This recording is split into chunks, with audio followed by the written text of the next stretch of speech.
Hey everyone, welcome back to the channel. Today, we're diving into Sunday's Mass readings for July 27th, 2025, the 17th Sunday in Ordinary Time, Year C. And these readings, they're all about the audacity of prayer. We're looking at some of the most psychologically and theologically complex prayer texts in all of Scripture.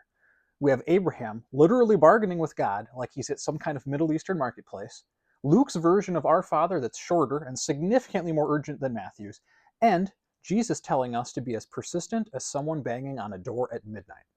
So, grab your coffee, settle in, and let's explore what these ancient texts teach us about the nature of prayer, divine justice, and the incredible boldness that authentic faith requires. So our first reading, Genesis chapter 18, verses 20 through 32. Our first reading gives us one of the most remarkable prayer scenes in all of biblical literature, Abraham's intercession for Sodom and Gomorrah. This isn't just a petition prayer, this is theological argument in the highest order. This narrative follows immediately after Abraham's hospitality to the three divine visitors at Mamre. That was last week's reading, if you guys remember. The literary connection is very crucial here. Abraham's generous hospitality towards strangers now motivates his advocacy for other strangers in Sodom. The passage follows a very classic legal disputation pattern. This is found throughout all kinds of ancient Near Eastern literature. Abraham first presents a case, then offers evidence, and then appeals to precedent. Then he requests a ruling. Here's the twist. He's arguing with the divine judge of the entire universe. Will you really destroy the righteousness of the wicked? The Hebrew phrase, ha'af tispat tzaddik im rasha, is structured as a rhetorical question that assumes a negative answer.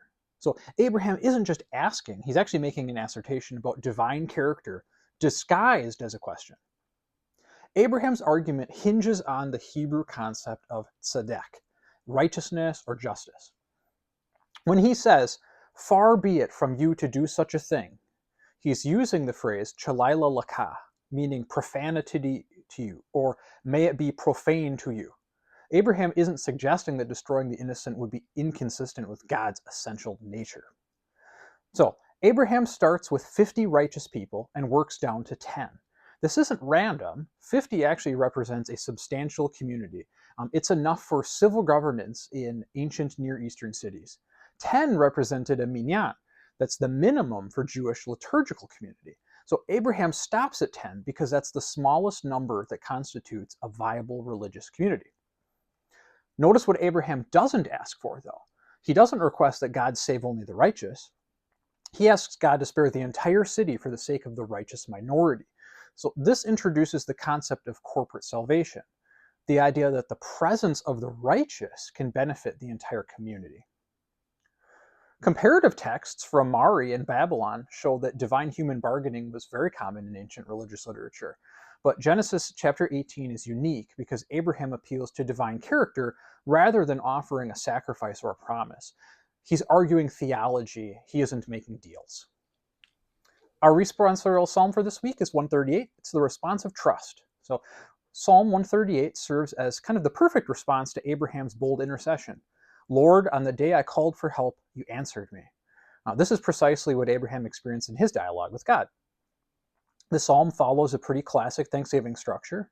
There's initial praise, which is verses 1 and 2. Then there's a recollection of divine response, it's verse 3. And then there's universal implications, verse 4 through 6. And then a personal testimony, just verses 7 through 8. The psalmist here moves from a very personal experience to cosmic implications, which is sort of exactly the pattern in Abraham's intercession. You answered me uses a Hebrew verb that implies not just hearing, but responding with action. Abraham's prayer isn't just heard, it was engaged with and it was answered through a divine dialogue. On to our second reading, Colossians chapter 2, verses 12 through 14, the baptismal theology and divine mercy. So Paul's letter to the Colossians provides the theological framework for understanding how Abraham's intercession relates to Christian experience. We're dealing with themes of death, resurrection, and divine forgiveness. Colossae was experiencing religious syncretism. It mixed Christian, Jewish, and Greek religious practices. Paul's baptismal theology here serves to kind of clarify what makes Christian identity very distinct. buried with him in baptism, in whom also you are risen again. Paul uses the Greek word here for buried together, it's synapthetens, and then he also uses synagetherin, raised together with. So there's this double prefixing for syn, S-Y-N. It emphasizes participation with Christ, not just an imitation of Christ, blotting out the handwriting of the decree that was against us. So Paul uses legal terminology that was pretty familiar to like Greek-speaking audiences here. This was a legally binding document written in one's own hand, essentially. So Paul is saying that our legal indebtedness to divine justice has been canceled. So just as Abraham argued for mercy based on divine character, Paul explains that divine mercy has been actualized through Christ's death and then his resurrection. Abraham's theological intuition that God's nature tends towards salvation rather than destruction finds its fulfillment in the cross. And now for our gospel, Luke chapter 11, verses 1 through 13, Our Father and persistent prayer. Luke's gospel gives us the most direct teaching on prayer in the Christian tradition, but Luke's version differs significantly from Matthew's more familiar version, and those differences are theologically important. So, as he was in a certain place praying, Luke emphasizes Jesus' own prayer life as the context for teaching about prayer. Unlike Matthew, who places the Our Father in the Sermon on the Mount, Luke presents it as Jesus' response to a direct request. Lord, teach us how to pray. So a bit of comparative analysis here, kind of the Luke versus Matthew version. Luke states, Father, hallowed be thy name, thy kingdom come, give us this day our daily bread, and forgive us our sins, for we also forgive everyone that is indebted to us, and lead us not into temptation. Matthew states, Our Father, who art in heaven, hallowed be thy name. Thy kingdom come, thy will be done, on earth as it is in heaven. Give us this day our daily bread, and forgive us our debts, as we have forgiven our debtors. And lead us not into temptation, but deliver us from evil. Father versus our Father who art in heaven, Luke's pater here is intimate and immediate. Matthew is being significantly more formal here. Luke also emphasizes that there's a directness of divine access using this version of pater, P-A-T-E-R. Missing the thy will be done. In Luke's version, this seems significantly more urgent. It's focused on the coming kingdom rather than the present submissions to divine will. Another big difference too is the sins versus debts. Luke uses sins, Matthew uses debts. Luke's version is more clearly about moral failure. Matthew's preserves a lot of the Aramaic metaphor of sin as a debt, right? Luke's version ends abruptly with lead us not into temptation, emphasizing the petition's urgency rather than concluding with praise. So let's talk a little bit here about the parable of the persistent friend. This is verses 5 through 8. The parable is unique to Luke, and it provides the interpretive key for understanding prayer. The Greek here, which is an idea, it's translated as in inopportunity or persistence. It literally means shamelessness, essentially. So Jesus is advocating for shameless boldness in prayer, which is exactly what Abraham demonstrated. In ancient Palestinian society, hospitality obligations were sacred. The friend at midnight isn't just being inconvenient, he's actually invoking fundamental social obligations. Similarly, the neighbor's initial refusal would bring shame on his household if it became public knowledge. So the theological point here is that Jesus isn't teaching that God is reluctant and needs to be worn down. He's using the kal vachomer, right, which in Hebrew is the light to heavy movement argument, essentially. If a selfish neighbor will respond to persistent requests, how much more will a loving God respond to with genuine petition? So now we move on to the promise section of this reading. This is verses 9 through 13. Ask, and it shall be given. Seek, and you shall find. Knock, and it shall be opened to you. There's actually 3 verbs here. It's very interesting. These are present imperatives in Greek. They suggest a continuous action. So keep asking, keep seeking, and keep knocking. There's also an interesting kind of father-child analogy. Jesus uses very concrete examples that would resonate with Palestinian audience. Father wouldn't give a snake instead of a fish. You know, they kind of look similar. A scorpion instead of an egg. Well, they're both light-colored and round. The point is that divine generosity exceeds even good human parenting. And then we end with a climactic promise.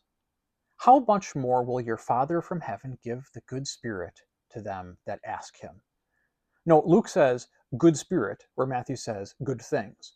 Luke's gospel emphasizes the Spirit as God's supreme gift to believers. So let's connect the threads here. This is the theology of audacious prayer. Here's how the readings work together to kind of create a comprehensive theology of prayer. First, there's Abraham's model. Abraham shows us that authentic prayer can include theological argumentation. He doesn't just ask for a favor, he appeals to divine character and to logic. It sets the precedent for very intelligent and engaged prayer. And then there's Paul's foundation. Colossians explains the theological basis for bold prayer. We approach God not as strangers or debtors, but as adopted children whose legal status has been transformed through baptism. And then finally, Jesus' teaching. Luke shows us both the content, the Our Father, and the attitude, which is shameless persistence, that should characterize Christian prayer. So here's the pattern. All three readings emphasize prayer that engages with God's character rather than simply requesting personal benefits. Abraham appeals to divine justice. The psalmist celebrates divine faithfulness. Paul explains divine mercy. And Jesus teaches us to invoke divine parenthood. I want to pause for a moment here and kind of go through a little bit of an archaeological sidebar. There's actually some very interesting recent discoveries at Qumran and other Second Temple period sites that have revealed very extensive collections of prayers that illuminate the context of Jesus' teaching. The Qumran community had very elaborate liturgical prayers for different times and circumstances, suggesting that Jesus' simple, direct Our Father was intentionally countercultural. Ancient Near Eastern prayers often followed very complex protocols involving specific rituals, offerings, and intermediaries. Jesus' teaching that we can approach God directly as Father was very revolutionary in its simplicity and its intimacy. I want to spend a little bit of time talking about medieval and modern interpretations too. So Augustine's analysis, he saw Abraham's intercession as a prefiguration of Christ's ongoing intercession for the church. Just as Abraham advocated for the salvation of Sodom, Christ advocates for the salvation of the entire world. And then Teresa of Avila, the great Carmelite mystic, used Abraham's boldness as a model for contemplative prayer. She taught that intimate friendship with God requires the same kind of honest, direct conversation that Abraham demonstrated. And then we can also find some influences in modern liberation theology. Modern liberation theologians have seen Abraham's intercession as a model for prophetic prayer that challenges injustice. Abraham's willingness to argue with God provides precedent for prayers that advocate for the oppressed and the marginalized. So let's think about a contemporary relevance here. Prayer in a skeptical age, right? These readings speak directly to contemporary questions that we might have about prayer. Does prayer really change God's mind? Abraham's intercession suggests that prayer is genuine dialogue, not just submission. God invites human participation in divine decision-making. Why should we persist in prayer? Well, Jesus' teaching about persistence isn't about wearing God down. It's more about deepening our own understanding of what we truly need and what we want. Is bold prayer appropriate? Well, Abraham's example shows that honest, even challenging prayer can be an expression of faith rather than doubt. Wrestling with God is a very legitimate form of spiritual engagement. So notably, Abraham stops negotiating at 10 righteous people, and the narrative doesn't really tell us whether even 10 were found. This suggests that Abraham's intercession wasn't primarily about saving Sodom, but about clarifying divine character. The prayer itself becomes more important than its immediate outcome. So what do we take from today's readings? They challenge our assumptions about what constitutes appropriate prayer. Too often we approach prayer with what scholars call pious passivity, assuming that faithful prayer must be submissive and unquestioning. Abraham shows us a different model: prayer as theological engagement, moral reasoning, and passionate advocacy. He doesn't just accept divine judgment, he engages with it, he questions it, and he argues for alternatives. Jesus' teaching builds on this foundation, showing us that persistent, even shameless prayer is not a sign of weak faith, but of a strong relationship. We can approach God with the same boldness that children bring to loving parents. Paul's theology explains why such boldness is also possible. We're not approaching a distant judge, but an intimate Father whose nature has been revealed through Christ's death and resurrection. The question that these readings leave us with is this: are we praying with Abraham's boldness and Jesus' persistence, or are we settling for polite spiritual conversations that never risk real engagement with divine mystery? These texts suggest that God doesn't want our careful, cautious prayers as much as our honest, passionate engagement. The God who was willing to argue with Abraham is the same God who invites us to approach the throne of grace with confidence. Thanks for joining me on this deep dive into Sunday's readings. These are texts that have shaped Christian understanding of prayer for 2 millennia, and they continue to challenge our assumptions about divine-human relationship. What struck you most about today's analysis? How do you balance persistence with submission in your own prayer life? Have you ever been bold enough to argue with God like Abraham did? Drop your thoughts in the comments. I love hearing how ancient texts speak to contemporary spiritual questions. And also, of course, if you enjoyed this exploration, hit the subscribe button and ring the notification bell. Next week, we'll be looking at some really fascinating readings about following Christ, and I think there are some really interesting and very challenging theological surprises awaiting us. Until then, keep praying, keep questioning, and remember, the God who invited Abraham into theological debate is the same God who invites us into intimate conversation today. See you next time, right here on Wisdom and Tradition.